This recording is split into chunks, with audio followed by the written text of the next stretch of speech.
Bonsoir à tous, bienvenue dans Info Politique. On espère que on va vous ouvrir un petit peu le regard sur le commerce à La Réunion, puisque la semaine prochaine, le 15, lundi 15, mardi 16 et mercredi 17 octobre, ce sera les assises du commerce de l'outre-mer, une initiative de la Chambre de commerce et d'industrie de La Réunion. Et pour en parler ce soir, nous recevons bien sûr son président, Ibrahim Patel. Bonsoir, Bonsoir. président donc de la CCIR. Et avec nous, une commerçante. Alors, Laetitia, je vais essayer de ne pas me tromper, Posé Aboudou, donc patronne de Nootbox. Tout à fait. C'est quoi Bonsoir. Nootbox? Alors, Nootbox, c'est un service d'abonnement sur Internet qui a été créé il y a 1 an.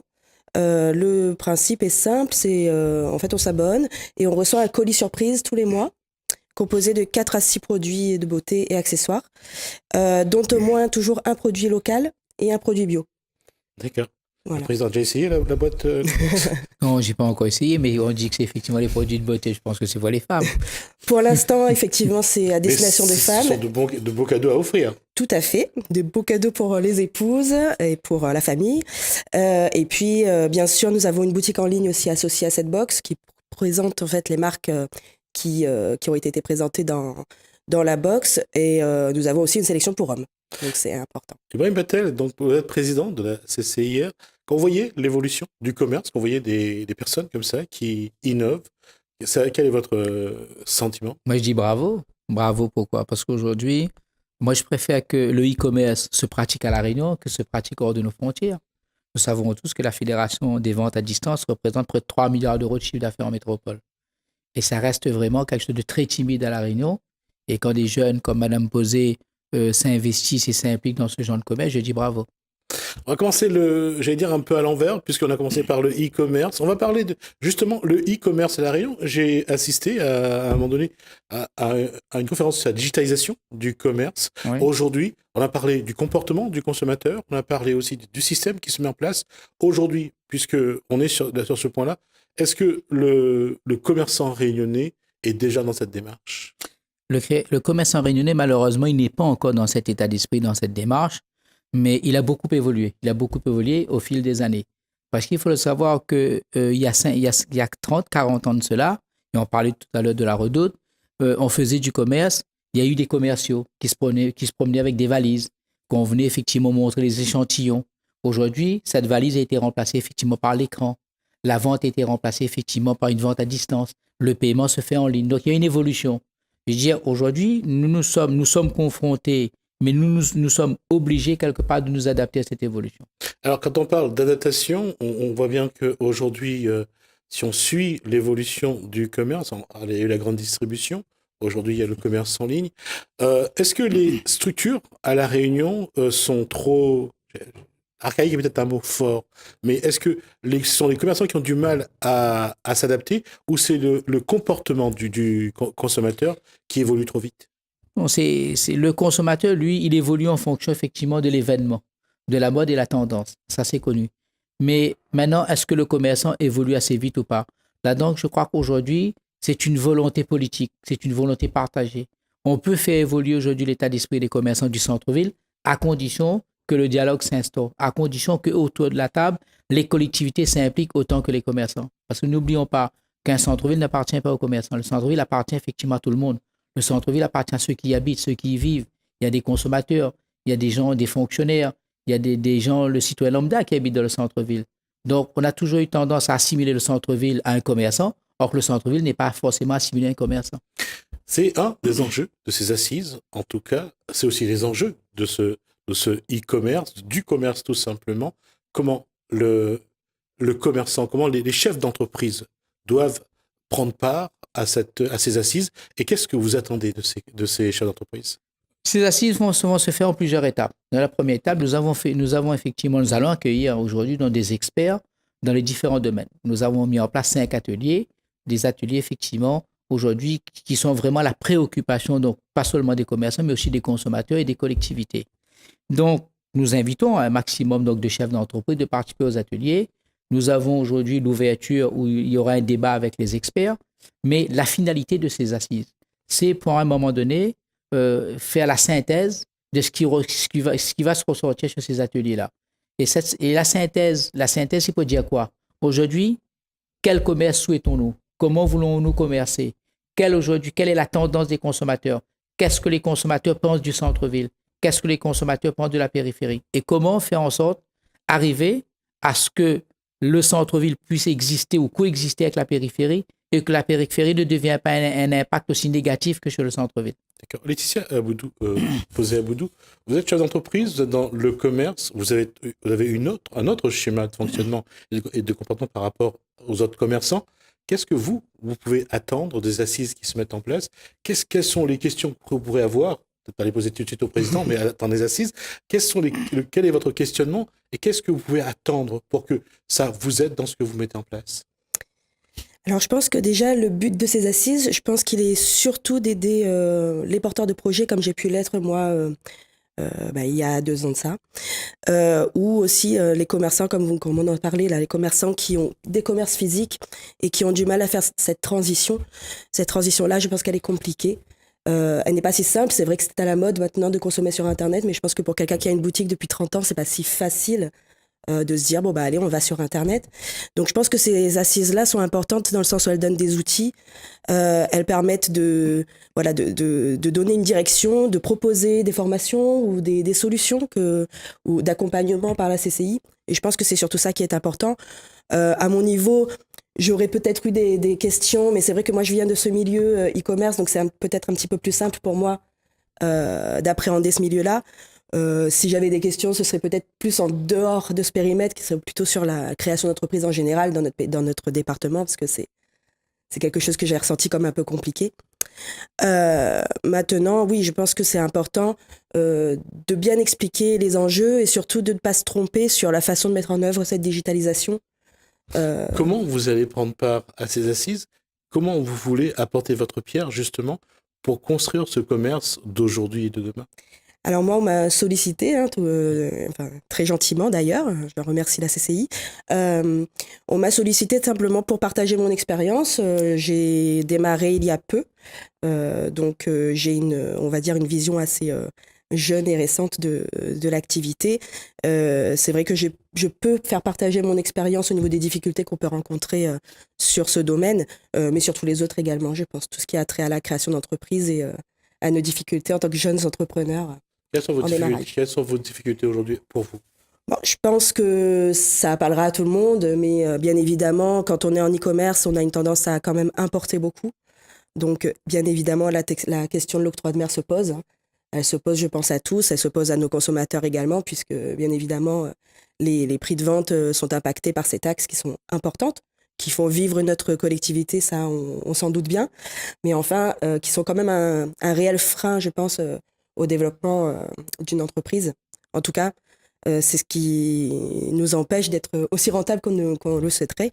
Parce que, évidemment, le commerce en ligne, son inconvénient, si on peut dire, qui est aussi son avantage est que le marché est illimité, c'est-à-dire que vous ne vous limitez pas à vendre à votre quartier, à votre département, vous pouvez tout à fait vendre dans le monde entier.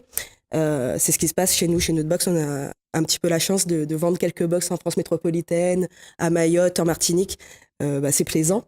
Maintenant, on a aussi l'inconvénient que ce marché-là devient notre concurrent. C'est-à-dire que le monde est notre concurrent et qu'on se retrouve face à des sites comme Wish, comme Amazon, comme on le disait tout à l'heure, avec tout ce que cela implique. Ça veut dire que c'est beaucoup d'enjeux pour nous, notamment d'un point de vue de prix de vente, par exemple, essayer de justifier à nos clients pourquoi un tarif est si élevé. C'est vraiment dans l'éducation des consciences qu'il faut agir et je pense qu'on doit tous travailler là-dessus. Ibrahim Patel, je rappelle que vous êtes également conseiller régional, je vous le dis parce qu'elle a parlé de l'octroi de mer. Est-ce que c'est une question qui revient souvent de la part de chefs d'entreprise et qui vous disent qu'aujourd'hui, est-ce qu'il ne faut pas revoir l'octroi de mer? Vous savez, je suis un des seuls, effectivement, qui se bat pour qu'on puisse revoir, effectivement, le dispositif de l'octroi de mer. Je ne dirais pas que c'est un impôt injuste parce que je me fais tirer dessus. L'octroi de mer représente quand même 400 millions d'euros à La Réunion et c'est redispatché vers les collectivités, communes et régions et qui repartent dans l'économie réunionnaise. Donc, c'est un impôt qui reste dans l'économie réunionnaise. Mais je me suis toujours battu pour qu'on puisse transformer l'octroi de mer par une TVA régionale. La TVA régionale, effectivement, a un impact moins douloureux sur les chefs d'entreprise parce qu'il y a le système effectivement de recettes et de dépenses et il y a le système où on peut récupérer. Mais l'octroi de mer, mais il faut le savoir que l'octroi de mer aujourd'hui, quand on dit qu'effectivement qu'à La Réunion, la marchandise est beaucoup plus chère qu'à la métropole. Je vois ça dans les médias récemment, 39%. Mais n'oublions pas, il y a sur un certain nombre d'articles, l'octroi de mer monte jusqu'à 23, 24, 25%. Tout à fait. Donc, mais on ne peut pas dire qu'à La Réunion, on peut vendre moins cher que la métropole si on applique l'octroi de mer à 23-25%. Et de plus, ce qui est vraiment important à prendre en considération, c'est que ces taxes sont aussi calculées transport inclus. Et donc, bon, vous pouvez imaginer que quand on fait venir... C'est la double peine. Quand on fait venir un article d'Europe jusqu'à La Réunion, mais bien évidemment, on comprend que c'est très loin, qu'en plus on le fait venir en express, si on le fait venir par avion, ça coûte extrêmement cher déjà de le faire venir, mais en plus on est taxé sur cette valeur, qui n'est pas notre valeur marchande, qui n'est que une valeur de transport d'un point A à un point B. Donc oui, on se sent doublement pénalisé. Et en effet, ça a un impact terrible sur la consommation. Mais ici, il faut rajouter qu'aujourd'hui, jusqu'à maintenant, Bruxelles a toujours prôné, brandi la menace que l'octroi de mer sera appelé à être supprimé tôt ou tard. Oui, ça c'est quelque chose qui revient, c'est récurrent. Président, il y a aussi une chose qu'il faut voir, c'est que la mise en place d'une TVA à La Réunion, le problème des politiques surtout, c'est que l'argent va être récupéré par l'État, donc repartir à l'État. On sait que le différentiel est plutôt à l'avantage de l'État, mais est-ce que la redistribution de cette TVA peut être faite à La Réunion? Ça aussi, c'est un des éléments que vous avez peut-être abordé. Si, je l'ai abordé. Je l'ai dit effectivement, je vais prendre pour une TVA régionale. Vous avez la TVA nationale qui va rester effectivement dans les caisses de l'État et qui est complétée par une TVA régionale. Et cette TVA régionale va être dirigée vers la région Réunion et qui va redispatcher cette TVA en fonction, effectivement, en fonction des communes, en fonction des pourcentages donc alloués. Mais sauf que ça a l'avantage aujourd'hui d'être répercuté sur les factures par rapport donc les entreprises réunionnaises. Et comment aujourd'hui, pour les commerçants, et quel que soit d'ailleurs le secteur, l'activité, comment les commerçants aujourd'hui essayent de trouver des solutions justement pour réduire? Parce que le coût de transport, comme a dit Laetitia posé à Boudou, c'est que le coût de transport, malheureusement, que ce soit sur le carburant ou autre, on sent le poids du transport et de l'octroi de mer sur le prix de revient à la caisse. Malheureusement, le coût de transport reste effectivement quelque chose qui réside dans le privé. Donc, les compagnies maritimes, aujourd'hui, appliquent des coûts de transport, mais nous n'avons malheureusement pas la maîtrise, et personne n'a la maîtrise aujourd'hui de faire autrement. À la différence des agriculteurs, je donne l'exemple. La canne est subventionnée par l'Europe. Donc, c'est une bonne chose qui permet aujourd'hui d'être compétitif. Mais le commerçant, le e-commerce ou le commerce en général n'a jamais été subventionné à quoi que ce soit. L'industrie est subventionnée. Mais le commerce qui reste quand même la majorité aujourd'hui des petites entreprises réunionnaises n'ont pas cette possibilité-là. On arrive bientôt à la fin de l'année. Ça va être, j'allais dire, ça sera le rush aux douanes, aux ports. Est-ce que les commerçants, à chaque fête, que ce soit la fête des mères, souffrent de ça? C'est que pour dépoter, c'est pas évident. C'est un petit peu le stress. Ouais. Moi, par exemple, qui est une activité qui est tout à fait récurrente, c'est-à-dire que je livre régulièrement des box, donc tous les mois à peu près à la même date. C'est un stress... c'est une question qu'on doit anticiper parce que c'est vrai qu'on ne peut pas se permettre de dire à nos clients, alors en décembre, on sait qu'à la poste, il va y avoir... à la poste ou ailleurs, les logisticiens en général, il va y avoir des retards parce que trop de colis vont arriver en même temps. C'est vrai que c'est quelque chose qu'on doit anticiper et ça fait partie des enjeux assez compliqués de fin d'année.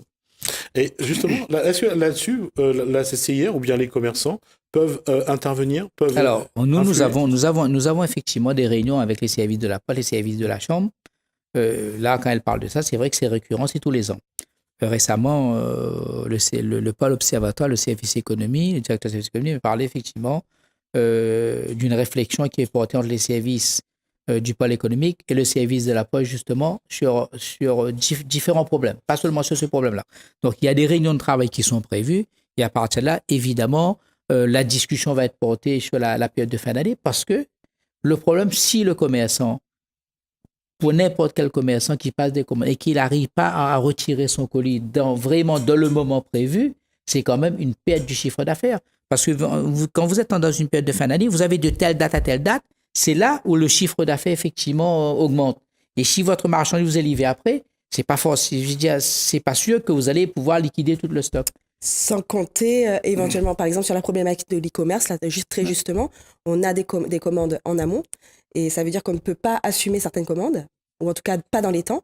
Et donc, ça veut dire aussi enclencher un service après-vente très lourd, des remboursements des gestes commerciaux, alors que tout ça n'est pas imputable de notre fait. Donc, c'est très, très compliqué. Voilà. Ça, c'est un point qui va sans doute être débattu donc, pendant ces assises. L'autre élément, c'est bien sûr il y a la grande distribution, il y a les évolutions des comportements. Et je suis toujours assez taquin, je dirais, un petit peu là-dessus, quand on parle d'un boutique chinois. Bien sûr, c'est une époque. On parle des magasins arabes dans les centres-villes. Et c'est vrai que ce sont des images d'Épinal, parce que ça a évolué quand même. On voit que les boutiques chinoises sont devenues soit des stations-service, soit des primeurs. On y vend des légumes, des fruits. C'est transformé aussi en tabac-presse, en jeux de hasard, les jeux de la Française des Jeux. L'évolution du commerce doit se faire par rapport à la grande distribution, ou c'est possible d'avoir un commerce qui évolue presque en marge de son histoire finalement. Vous savez, l'histoire de la Réunion, il faut le dire justement, l'économie réunionnaise s'est bâtie autour des centres-bourgs, autour des centres-villes. C'était, j'ai dit, de génération en génération. L'évolution est arrivée à la Réunion depuis 1985, où l'implantation des grandes surfaces est devenue un phénomène de mode à la Réunion, où ça a été bien avant donc en métropole. Et nous savons tous qu'à un moment donné, les communes ont préféré donc, je veux dire, être dans cette tendance-là. Et c'est vrai, je reconnais qu'une commune aussi a besoin d'évoluer, a besoin aujourd'hui qu'il y ait des investisseurs puissent investir sur sa commune. Donc, il y a eu un phénomène de mode et tout le monde se sont concentrés justement à ce que ça se développe. Ça se développe. Maintenant, le constat, c'est quoi aujourd'hui? On a un constat. Si aujourd'hui, on n'arrive pas à un moment donné à réguler, je ne dis pas à réguler ou à freiner toutes ces implantations-là en bonne harmonie, en bonne intelligence. Pour dire que voilà, dans telle commune, peut-être le nombre de mètres carrés est trop important. À non différer effectivement les projets pour qu'on puisse voir quelles sont les possibilités, les investissements que mettront les communes pour effectivement développer le centre-bourg, développer le centre-ville. Parce que quand un centre-bourg meurt, un village meurt. Quand un village aujourd'hui, quelque part, on ne retrouve plus la boutique, on ne retrouve plus effectivement le service public. C'est la population qui part. Donc, c'est une désertification de la population, même justement à travers son village. Donc, aujourd'hui, il est très important parce qu'il y a un chiffre à donner. 150 000 mètres carrés de surface autorisés en stock et non construits. Il y a 35 000 mètres carrés en moyenne par an, je dis, qui sont autorisés. Donc, le jour où ces 150 000 mètres carrés de surface vont sortir de terre, l'autorisation est là, rien n'empêche de commencer, plus les surfaces à venir. Aujourd'hui, est-ce que vous vous êtes fixé un petit peu les objectifs de ces assises? Il nous reste un petit peu plus de 10 minutes dans l'émission.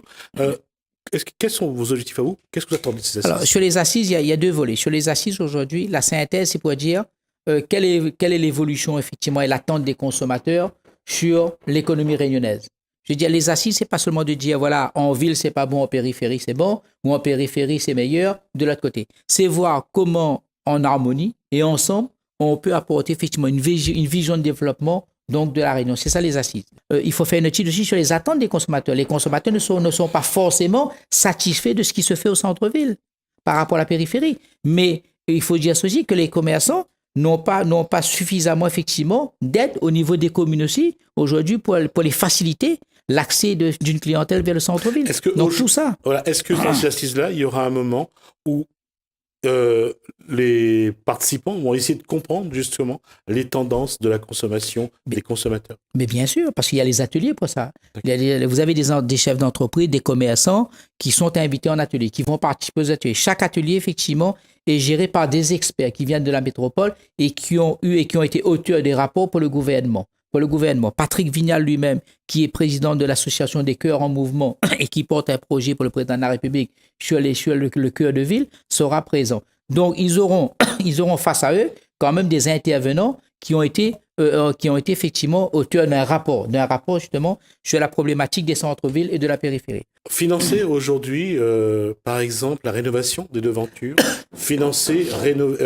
moderniser les magasins, avoir utilisé de nouveaux moyens de paiement, c'est comment vous allez amener justement cette discussion-là et quelle va être surtout je pense, la demande des commerçants. La dotation de l'État baisse et aujourd'hui, on nous laisse entendre que cette dotation pourrait disparaître à terme. Ça veut dire qu'aujourd'hui, le FISAC intervient sur la problématique effectivement des façades, l'aménagement intérieur du commerce, avec une participation de l'État, une participation de la région, une participation effectivement de la Chambre de commerce et une participation des associations des commerçants. C'est quelque chose qui a très bien fonctionné. Malheureusement, la dotation diminue d'année en année. C'est sur ce point-là aussi qu'il va falloir discuter. Ce point-là va être évoqué au niveau des assises. Parce qu'à l'arrivée du député de Vignal, il y aura justement une rencontre avec les députés de la Réunion. Oui. Sur ce point-là, qu'est-ce que le président souhaite que le député porte à l'Assemblée nationale? Écoutez, nous allons effectivement travailler avec le député Vignal qui connaît bien la problématique effectivement des cœurs de ville parce qu'il porte un projet pour le gouvernement. C'est surtout qu'il puisse intégrer dans ce rapport la spécificité effectivement de la Réunion. Je veux dire, nos préoccupations à nous et nous voulons effectivement qu'il puisse intégrer quelques lignes de nos préoccupations dans son projet, dans son rapport. Vous avez l'impression que les élus vous participent un petit peu au commerce, à votre travail et sont là à l'écoute des commerçants ou pas? Je pense qu'ils le sont. Après, c'est vrai que mon expérience personnelle, ça ne me permet pas d'en parler beaucoup parce que c'est vrai que j'ai été assez autodidacte sur ce projet. Maintenant, je pense que oui, chaque élu a à cœur les problématiques de son territoire. Donc, oui, bien sûr. La région Réunion, puisque, comme je rappelle, vous êtes aussi conseiller régional, la région participe également donc à ces assises. Ah ben bien sûr, la région Réunion, effectivement, est aux côtés de la Chambre de commerce dans le financement de ces assises. On le voit à travers le club export, voilà. On le voit à travers les antennes que développe l'institution dans les pays de la zone. Il y a une démarche, parce que de toute façon, la compétence économique appartient à la région Réunion. Comment aujourd'hui, en étant également à la région, vous pensez vous allez faire évoluer justement l'action politique économique au niveau de la Réunion? Écoutez, je veux dire, sur le projet de financement, la région Réunion a mis un certain nombre de dispositifs. Et je veux dire, dans l'atelier de financement, Iron by IBFC, où 10 millions d'euros ont été mis effectivement en place pour pouvoir financer des projets des petites entreprises. Voilà, on va juste rappeler que ce dispositif existe et qu'il faut être éligible à cet argent. C'est un prêt à des taux très préférentiels. Voilà, après, vous avez aussi le SAV. Le SAV qui est c'est pas le service après-vente, mais c'est le SAV. La stratégie du bon achat. Le SAV, non, le SAV, c'est aussi un financement. C'est un financement et que vous pouvez effectivement trouver votre financement carrément donc, en ligne et sur tablette, et qui fonctionne très, très bien dans les différents services donc, de la région par micro-région. Donc, la région travaille aussi aujourd'hui à trouver la solution pour que les petites entreprises puissent être aidées et qu'ils puissent être aidés au niveau de la trésorerie qui reste quand même un problème récurrent pour les petites entreprises. Reste que les assises, justement, c'est comment faire participer, comment amener les commerçants à prendre part, à s'intéresser à leur avenir finalement. Vous savez, si un commerçant aujourd'hui, il n'a pas compris qu'il faut qu'à un moment donné, qu'il s'imprègne de la technologie, qu'il s'imprègne effectivement d'une information pour qu'il puisse évoluer dans son commerce, il ne pourra jamais rattraper le retard. La Chambre de commerce, nous avons aujourd'hui mis en place, je vous donne l'exemple, on parle de la digitalisation. Nous avons inauguré il y a moins d'un an et demi de cela, l'école supérieure numérique informatique, où on forme effectivement de l'apprentissage à l'ingénieur sur l'informatique numérique et tout, et c'est basé à Saint-André, et ça fonctionne très très bien, parce qu'il y a beaucoup de jeunes effectivement aujourd'hui qui se forment. Non, pas l'Épithèque, c'est l'école supérieure numérique informatique de la Chambre de commerce qui est ouverte avant l'Épithèque. Donc, mais qui fonctionne très très bien, on forme le jeune. Pourquoi? Parce qu'aujourd'hui, la Réunion a besoin aujourd'hui que notre jeunesse effectivement puisse être vraiment au top, qu'il puisse être vraiment effectivement au goût de l'actualité et surtout qu'il puisse rattraper aujourd'hui l'évolution qui nous a rattrapés depuis de longues dates.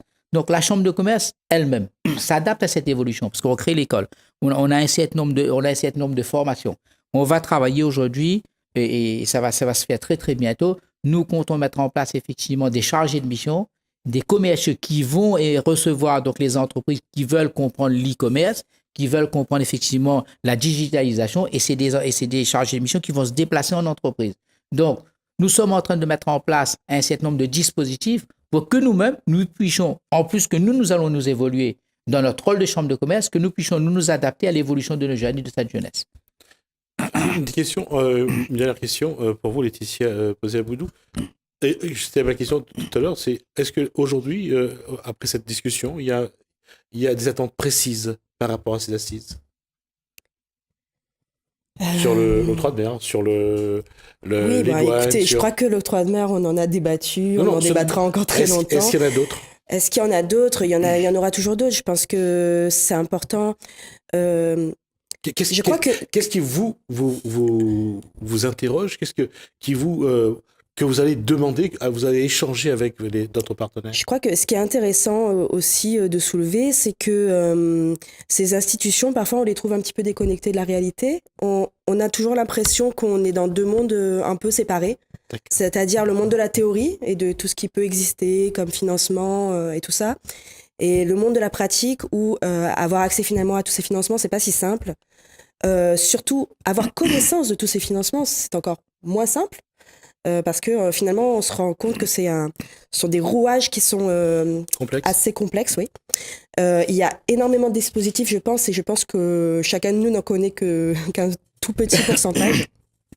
Donc je pense peut-être essayer d'améliorer cette communication entre nous, parce que c'est vrai que moi j'ai fait le choix, alors qui était judicieux ou pas, de ne pas me faire accompagner parce que j'avais déjà ficelé mon projet, que j'avais participé notamment au Startup Weekend, qui était une expérience enrichissante là-dessus, qui m'a aidé à donner un coup de boost à mon projet. Et c'est vrai que du coup, j'ai pas eu accès à cette information assez facilement. Une dernière chose, je pense que c'est important de réfléchir à l'insertion, à l'emploi. C'est-à-dire que des petites entreprises comme nous n'avons évidemment pas les moyens, malheureusement, de recruter pour l'instant, même si on en aurait très envie. Par contre, on a des besoins, en effet, on aimerait bien se faire aider. Et je pense que dans notre département, en tout cas, il y a un taux de chômage qui est tellement important, qu'il y a énormément de personnes qui sont en attente de formation, qui sont en attente d'insertion professionnelle, et que je pense qu'on pourrait peut-être créer un pont entre ces deux besoins. Et ça, c'est vraiment un sujet qui m'intéresserait. Ouais. En tout cas, les assises sont attendues. Ils sont attendus. Mais moi, je terminerai pour dire aussi, je dis dans le monde politique et dans le monde de l'économie, on a toujours tendance à croire que c'est le social qui fait l'économie. Alors que nous savons tous que la richesse, effectivement, passe par l'économie. C'est à partir de notre économie qu'on distribue cette richesse pour arriver à faire du social. On dit création d'activités, création d'emplois. On dit que l'emploi est le socle de la cohésion sociale. C'est peut-être pas, c'est bizarre, mais par rapport à ce que vient de dire Laetitia Posey-Aboudou, c'est que on n'a pas l'impression que finalement c'est l'entreprise qui crée l'emploi. Je le dis toujours, c'est l'économie qui crée le social. On fait du social à partir de notre économie, à partir de notre richesse. Nous savons tous que la richesse crée l'activité, l'activité crée de l'emploi. Je veux dire, c'est mathématique. C'est mathématique. Mais quand on dit que des fois, les politiques sont déconnectés, je ne peux pas dire que c'est vrai ou c'est pas vrai. Parce que il y a des politiques qui ne sont pas forcément de le monde économique. Qui ne sont pas, il y a des politiques qui sont professeurs. Je veux dire, ils sont fonctionnaires. En fait, je parle pas vraiment des non, mais ils sont pas, mais de l'institution elle-même, de l'institution, en fait, de la grosse machine que ça peut représenter. Mais maintenant, nous, au niveau de la Chambre de commerce, nous accueillons quand même 31 000 personnes quand même l'année. Nous accompagnons 6-7 000 porteurs de projets. Elle-même, elle a dit effectivement, elle était accompagnée. Je ne sais pas si c'est la Chambre de commerce qui vous a accompagné, mais c'est la Chambre de commerce qui l'a accompagnée. Nous accompagnons des milliers de porteurs de projets comme ça qui réussissent. Et nous sommes fiers aujourd'hui d'arriver à faire en sorte que nos jeunes, que cette jeunesse réunisse, puisse réussir, mais que la Chambre ait pour quelque chose dans l'accompagnement. En tout cas, ça sera ça, sans doute, l'enjeu le plus important de ces assises, c'est l'emploi, c'est soutenir l'économie et le développement économique à La Réunion. Il faut qu'aujourd'hui, les maires d'une commune arrivent à comprendre effectivement qu'il faut marier l'économie et le social, qu'il faut aujourd'hui être aux côtés des entreprises réunionnaises, soutenir les entreprises réunionnaises de l'activité et de l'emploi. Et ça va créer une richesse pour sa commune. D'accord. En tout cas, rendez-vous le lundi 15, mardi 16 et mercredi 17. Donc, ça sera donc à la CCIR. À la CCIR. Alors, je veux dire, il faut dire que l'ouverture se trouve justement en face de la CCIR, donc à la mairie de Saint-Denis, donc le salon d'honneur pour l'ouverture. Et les ateliers vont démarrer effectivement donc dans l'après-midi à la CCIR, lundi et mardi. D'accord. Donc, rendez-vous dès lundi pour l'ouverture de ces assises. On reviendra avec, j'espère, le président pour faire la restitution et vous dire un petit peu comment évoluera dans les semaines, les mois et les années à venir le commerce à La Réunion. On s'arrête là parce qu'on avait prévu de dire que ça va durer une demi-heure. Merci Ibrahim Patel, À moi de président vous remercier de m'avoir de la- reçu sur le plateau. de la Chambre de commerce et d'industrie de La Réunion. Merci en tout cas, Laetitia Aboudou. J'espère Laetitia Posé Aboudou, vous recevoir de nouveau pour parler un petit peu de ce que vous faites. Volontiers. Et on aura l'occasion de voir un peu que le commerce à La Réunion, il y a quand même de l'innovation, même si on passe plus de temps à dire ce qui ne va pas, plutôt ce qui va. Merci à vous Merci également de nous avoir suivis. Continuez votre soirée.